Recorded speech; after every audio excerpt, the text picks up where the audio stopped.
ठीक है, good morning.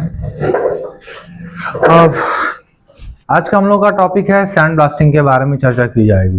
ठीक है, सैंड ब्लास्टिंग क्या होता है से लेकर के इसमें इसकी ज़रूरत क्यों पड़ती है, क्या क्या खतरे होते हैं, क्या क्या बचाव लिया जाए। जनरली कहने को तो सैंड ब्लास्टिंग सिंपल सा वर्क है, बट ये काफ़ी हाई रिस्क की जॉब में आता है। इसमें सबसे जो ज़्यादा समस्या होती है वो रिस्पायरेशन मतलब श्वसन संबंधित समस्याएं ज़्यादा होती हैं। बहरहाल इसी के ऊपर चर्चा किया जाएगा कि क्या खतरे और क्या बचाव इसमें लिए जाने चाहिए। आइए शुरू करते हैं। आइए जानते हैं कि क्या होता है सैंड ब्लास्टिंग का काम। तो देखिए बेसिकली होता क्या है, जब इंडस्ट्रीज में आप काम करते हैं, पुराने जब कोई भी इक्विपमेंट है, मटेरियल है, पाइपलाइन है, जब पुरानी हो जाती हैं तो उनको साफ करना होता है। जैसे आप लोग गांव घरों में क्या देखते हो भाई, जंग लग गई तो सैंड पेपर ला करके आप उसको रगड़ के साफ करते हो। तो भाई चलो मान लो छोटा मोटा सामान है तो हाथ से रगड़ के साफ हो सकता है। अब 100-200 फुट लंबी पाइप हो तब तो रगड़ते रगड़ते आपको 4 दिन लग गया, आप साफ करने में 4 दिन लग गया, काम कब करोगे उस पर? सही है। तो इस प्रोसेस को इंडस्ट्रीज में सैंड ब्लास्टिंग के थ्रू किया जाता है। तो कह रहा है द प्रोसेस ऑफ रिमूविंग, वो तरीका जिसमें आप हटाते हो क्या, रस्ट, डस्ट, डर्ट। रस्ट का मतलब होता है जंग, डर्ट का मतलब होता है गंदगी, डस्ट का मतलब होता है धूल, यानी धूल, जंक या गंदगी या ओल्ड पेंट, मतलब जो पुराने प्रिंट्स हैं, फ्रॉम ओल्ड सर्फेसेस, मतलब पुरानी जो हो चुकी, जैसे मान लो कोई आपने पिलर पेंट किया था, पिलर काफी पुराना हो गया, उसको जब आप साफ करते हो वो क्या कहलाता है भाई, आपका सैंड ब्लास्टिंग कहलाता है। इसका ये होता कैसे है, तो बाय यूजिंग कंप्रेस एयर, यानी हवा के बहुत ही तेज दबाव के साथ यह काम किया जाता है। तो ये क्या कहलाता है भाई, हमारा सैंड ब्लास्टिंग का काम कहलाता है। आपको सैंड ब्लास्टिंग के बारे में जब आप जानोगे तो उसमें आपको पता समझ में आएगा कि क्या है, कैसे करके वो चीजें रहती हैं। चलिए जानते हैं कि क्या क्या खतरे इसमें हो सकते हैं। ठीक है, तो जो सबसे पहली बात रही वो बोलता है भाई कि ऑक्यूपेशनल डिजीज। ऑक्यूपेशनल डिजीज का सेंस क्या होता है? ऑक्यूपेशन का मतलब होता है उस चीज से जुड़ी हुई या उस चीज से संबंधित बीमारियां, जिसे हम लोग बोलते हैं वर्क रिलेटेड इल हेल्थ। तो उसमें काम कर रहे व्यक्ति को जो सबसे बड़ी समस्या होती है, पहले डिस्कस हो चुका है, रिस्पायरेशन रिलेटेड, यानी कि श्वसन तंत्रिकाओं से संबंधित समस्याएं ज्यादा देखने को मिलती हैं। दूसरा, सैंड पेनेट्रिंग इन आइज। पेनेट्रिंग का मतलब होता है चुभन या जलन, बहुत ज्यादा चुभती हैं या जलन हो सकती है। कब? अगर वहां आंखों में चली जाए तो। भाई आंख में अगर धूल पड़ती है तो तकलीफ होती है। तो अगर डायरेक्ट उतना हाई प्रेशर का धूल या डस्ट अगर या लोहे के पार्टिकल छोटे छोटे आ रहे हैं, आंखों में दिक्कत हो सकती है। फिर कह रहा है फायर, आग लग सकता है। हवा का प्रेशर उसका इतना तेज होता है, या कहीं जो सैंड ब्लास्टिंग उसमें सैंड भी कुछ होता है परसेंटेज में, वो इतना तेज होता है कि अगर एक सिंगल सरफेस पर लगातार अगर उसको प्रेशर से छोड़ा जाए तो उसमें आग भी लग सकती है। उदाहरण के तौर पर अगर आप अपने मुंह से अपने हाथ पर कुछ देर के लिए हवा फूको तो आपको अपने हाथ पर हल्की फुल्की गर्मी महसूस होगी। अब सोचिए कि उतने में आपको इतना फील हो रहा है, तो जहां पर हाई प्रेशर की अगर एयर छोड़ी जा रही है वहां पर हीट नहीं मिलेगा, आपको मिलेगा खास करके, तो उसकी वजह से आग लग सकती है। ट्रिपिंग हजार्ड, ट्रिपिंग का मतलब क्या है, व्यक्ति फंस करके भी गिर सकता है। क्यों भाई? सैंड ब्लास्टिंग का जब आप काम करते हो उसके लिए होल आते हैं, पाइप आते हैं, तो काफी दूरी से पाइप्स को आप लेकर के आते हो, पूरा सिस्टम बनाया जाता है, पाइप्स को लेकर के आप आओगे। तो केबल अगर वो पाइप आई हुई है तो अगर आने जाने वाले रास्ते में लगा दिए तो जो व्यक्ति यूज कर रहा है वही फिसल के या उसी में फंस करके वो भी गिर सकता है, वो भी समस्या रहेगी। नॉइज, भाई बहुत तेज आवाज होती है इससे। अगर आपको आई प्रोटेक्शन मतलब सॉरी ईयर प्रोटेक्शन अगर न दिया जाए तो आपके कान के पर्दे तक फट सकते हैं, बहुत तेज आवाज होता है, वो समस्या है। तो नॉइज का क्या इशू होगा भाई? अगर नॉइज है, बहुत ज्यादा शोर शराबा है सर, तो कान से सुनने की क्षमता जो है वो जा सकती है, वो समस्या है। डस्ट एंड फाइन्स, धूल के बारीक कण उड़ते हैं, तो अगर पार्टिकल बहुत महीन है, चाहे धूल अगर उड़े, क्या समस्या होगी? सांस लेंगे, फेफड़ों में जाएगी, हवा है नहीं, वो गंदगी है, नुकसान पहुंचाएगी। ये नुकसान इसका हो जाता है। देख लो आप ये कैसा काम हो रहा है। ये काम जब आप करते हैं तो बॉडी का एक एक सिंगल पार्ट कवर होता है, बॉडी का कोई भी पार्ट ऐसा नहीं जो खुला हुआ हो। अंदाजा लगा के देख सकते हैं आपकी क्या दिख रहा है, चाहे कैसा है, आपको समझ में आ रहा है कुछ? जिस प्रकार का धूल उसमें व्यक्ति सांस ले सकता है। अगर आपको दिखे यहाँ पर तो इसके हेलमेट में एक तो पाइप जुड़ी हुई है, ऑक्सीजन के लिए केबल आई है, वही ऑक्सीजन मिले, और ये आपका होस पाइप पकड़ के ये क्या कर रहा है भाई? सैंड ब्लास्टिंग का काम कर रहा है। इसी से हो सकता है कोई व्यक्ति टकरा जाए या कहे कि फंस करके गिरने का इशू हो सकता है व्यक्ति के साथ, वो समस्या रहेगी। समझ में आ रहा है सैंड ब्लास्टिंग कहां हुई है? इधर सैंड ब्लास्टिंग हो चुकी है, इधर बाकी है और इधर बाकी है। अंतर समझ में आ रहा है? ऐसा लग रहा है कि सिल्वर कलर का पेंट किया गया है। स्टील का एक्चुअल कलर किस कलर में आपको मिलता है? स्टील या आयरन? सिल्वर कलर होता है, लाइटली आइसोलेटी आप लोग जिसको बोलते हो। तो जब सैंड ब्लास्टिंग करते हैं पूरा सरफेस नया जैसा होता है। सिंपल समझिए, उसकी एक लेयर को खत्म कर देता है। एयर और सैंड होता है, उसमें बहुत प्रेशर होता है, सामान्य से कहीं ज्यादा।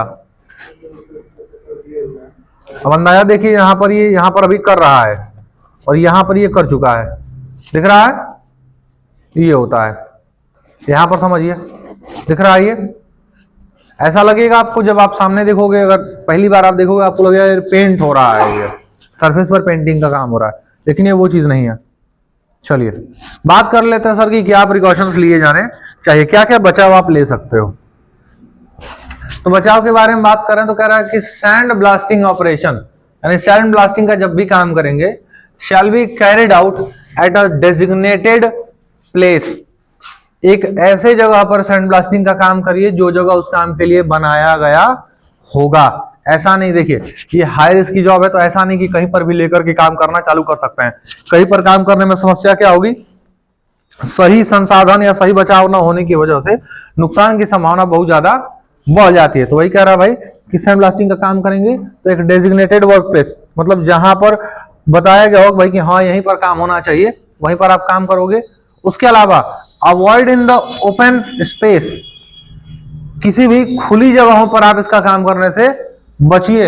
एंड बिसाइड्स द रोड, या रोड के किनारे। रोड के आसपास क्यों नहीं करना है? रोड क्यों बोला गया? सड़क है, लोग आएंगे जाएंगे, आप तो अपना काम कर रहे हो, लेकिन आपकी वजह से कुछ दूसरे लोग जा सकते हैं, और ये बात बिल्कुल गलत है कि आपके काम करने की वजह से दूसरे लोग प्रभावित हो रहे हो। ये बात बिल्कुल भी गलत होती है। फिर आई क्या करें भाई? इंश्योर, इस बात को सुनिश्चित करेंगे क्या? That the operator and the employees, अब उसमें काम कर रहे हैं लोग होंगे, उन लोगों का प्रोटेक्शन जरूरी है। तो कह रहा है कि employees and the workers, sorry operator and the employees, यानी जो ऑपरेटर होगा या जो वर्कर्स में इंगेज काम में लगे हुए हैं, have use full face mask. आपको ध्यान रखना है वो क्या पहने भाई? पूरा फेस मास्क। जैसे उधर वाला दिख रहा है जो सबसे कॉर्नर में, उसमें वो पूरा फुल फेस मास्क उधर नहीं, ये रहा गॉगल्स के बगल में जो है, उसको आप पहनोगे, पूरा प्रोटेक्शन रहेगा।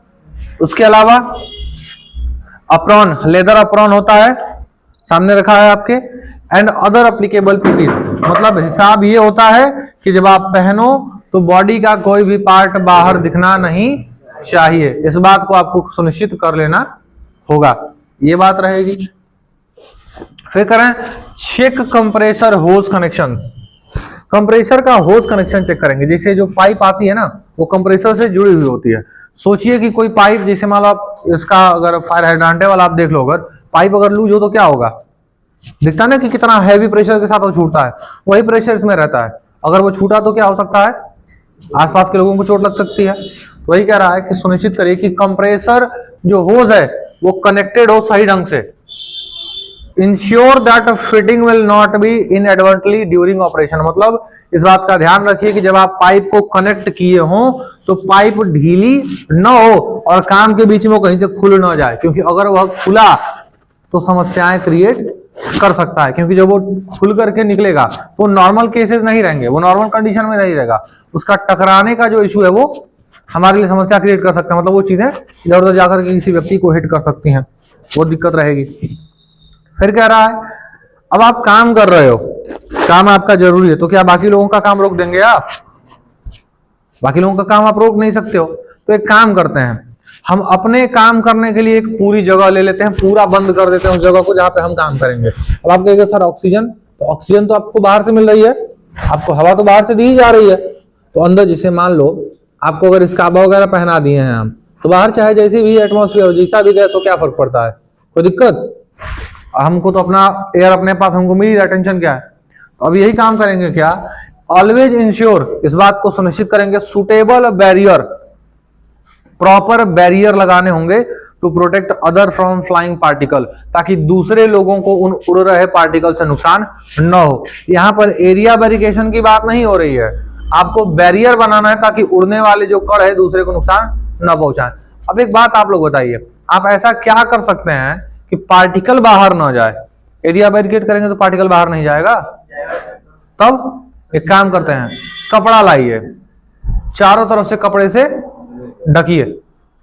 कपड़ा रहेगा तो बाहर जाने के चांसेस नहीं है। तो अब यही पॉइंट है, जैसे लोग बाहर काम कर रहे हैं, अगर मान लीजिए जहां काम करें अगर कोई नहीं है तो भाई तब तो टेंशन नहीं है, लेकिन अगर इसी को किसी जगह पे करना होगा तो सिंपल सा फंडा भाई, ये जो धूल उड़ रही है ये बाहर ना हो जाए, इसके लिए आप क्या करोगे, एक प्रॉपर बैरियर लगाओ, उसके अंदर अपना सैंडब्लास्टिंग का अपना आप कंटिन्यू करो, कोई दिक्कत नहीं है। ये चीज रहेगी, यहां तक ठीक है। चलिए फिर कह रहा है प्रेशर टैंक होता है, जिसे आप लोग गाड़ी में जब हवा भरवाते हो देखते हो ना, प्रेशर टैंक होता है, फिर वहां से लाता है, धीरे धीरे आपको हवा देता है वो। अगर प्रेशर टैंक में गड़बड़ी हो तो क्या प्रेशर टैंक फट सकता है? प्रेशर बढ़ाते वक्त टैंक ही फट गया फिर दिक्कत हो जाएगी। तो वही कह रहा है इंश्योर पीरियोडिक चेक। पीरियोडिक का मतलब होता है समय समय पर जांच हो रही हो, ध्यान रखिए। And the certification of pressure tank, मतलब प्रेशर टैंक की जांच करिए, उसके सर्टिफिकेशन की जांच करिए, होज की जांच करिए, जो सेफ्टी डिवाइस लगे हैं उनकी जांच करिए। क्यों? As per statutory requirement and maintain record, क्योंकि जो लॉ का हिसाब है, मतलब जो नियम बनाए गए हैं कि हर 2 महीने 3 महीने पर आपको जांचना होगा, हर 2 महीने 3 महीने पर मेंटेनेंस करना होगा, उस प्रकार से उनका मेंटेनेंस भी करवाइए और मेंटेनेंस करने के साथ उसका रिकॉर्ड भी मेंटेन करिए। आप जब गाड़ी नहीं लेते हो तो जब उसका आप मेंटेनेंस करवाते हैं, जब सर्विसिंग करवाते हैं तो उसका रिकॉर्ड बनता है ना। 4-5 तो फ्री होती तो आप फटाफट करवा लेते हो, उसके बाद फिर जब तक गाड़ी ये ना कहे कि ना ना अब नहीं चलेंगे तब तक उनको खींचो। तो हिसाब क्या है कि अगर आप उसका प्रॉपर मेंटेनेंस करवाएं तो रिकॉर्ड बनवाते रहिए, ताकि आपको पता हो कि मैंने मेंटेनेंस कब करवाया है और अगले की जरूरत कब पड़ सकती है, इस बात का आपको पता रहेगा। बात समझ में आया? तो वो आपको रिकॉर्ड भी बनाना पड़ेगा। फिर कह रहा है अच्छा जो लोग काम कर रहे हैं, क्या ऐसा हो सकता है कि उनको उसका असर धीरे धीरे हो रहा हो? कोई भयंकर बीमारी अगर जैसे कैंसर वगैरह, तो ऐसा नहीं कि एक ही दिन में उठे बस सुबह सो के उठे बस कैंसर हो गया सीधा, नहीं, वो बहुत लंबे समय से चलते चलते और अचानक से फिर उसका असर आपको दिखता है। बशर्ते ये चीज है भाई कि हाँ आप अगर अपना मेडिकल बार बार, अभी आप लोग सभी लोग फिट हो, ठीक है, लेकिन अगर आप किसी बड़े प्राइवेट हॉस्पिटल में चले जाओ, जाके अपना मेडिकल चेकअप करवा लो, 10 बीमारी बता देगा बिना काम का। हकीकत है, क्योंकि भाई उनका टारगेट है, धंधा उनका चल रहा है, उनको दिखाना है। तो आपके पास कुछ भी नहीं रहेगा तब भी बता देंगे हीमोग्लोबिन की कमी है तो आपको ये है, तो वो है टाइफाइड का इश्यू आपको चल रहा है, कुछ नहीं मिलेगा तो टाइफाइड है सही, उस स्वस्थ आदमी को टाइफाइड का सर्टिफिकेट दे देंगे, भैया लो चल रहा है, इलाज लो अपना, 2-4 हजार की दवाई देंगे, उसके बाद जाओ। मंदिर और हॉस्पिटल वो जगह है जहां पर आपको बिना प्रसाद के वापस जाने नहीं दिया जाएगा। समझ में आया? जब जाएगा तो 2-4 हजार का प्रसाद लगेगा ही लगेगा, हॉस्पिटल में तो ज्यादा। तो अब वहां पर भाई कंपनी है तो कंपनी के अपने हॉस्पिटल है, लोगों की जांच हो रही है, तो कहने का मतलब क्या, बीमारी अचानक से बहुत ज्यादा बढ़ के तो आएगी नहीं। तो अब क्या करना है, अब हमें जांचना है कि जो भी लोग काम करने के लिए आए हुए हैं, जो भी लोग काम कर रहे हैं, उन्हें कोई सीरियस हेल्थ इश्यू तो नहीं हो रहा है। तो कैसे पता करेंगे भाई? समय समय पर उनका मेडिकल चेकअप तो करवाना पड़ेगा, वो कंपनी करवाए तो कोई दिक्कत है। तो वही कर रहा है इंश्योर, सुनिश्चित करिए medical examination of all personal involve and maintain record, कि जो भी लोग इस काम में शामिल हैं उन सभी लोगों का मेडिकल चेकअप भी हो रहा हो और उसका भी रिकॉर्ड आपको बनवाना होगा, ताकि इनकेस अगर कल को चल के कोई समस्या तो आप दिखा सको ना भैया कि इन डॉक्टर ने यहाँ पर ये रिपोर्ट बनाई थी। जब आप कहीं पर भी जाते हो इलाज करवाने के लिए अपना, और अगर आप कहीं से पहले से दवा खा रहे होते हो तो डॉक्टर क्या कहता है, पुराना वाला हमको दिखाइए, ताकि पता चले कि कहीं ऐसा ना हम नया दवा चला दें और पुरानी और नई दवा मिलकर कोई साइड इफेक्ट करके उल्टा नुकसान पहुंचा दे। तो रिपोर्ट रखना भी आपके लिए जरूरी रहता है, ठीक है। तो ये कुछ बातें रही सैंड ब्लास्टिंग के बारे में, बाकी चर्चाएं होती रहेंगी। मिलता है नेक्स्ट क्लास में। Thank you so much.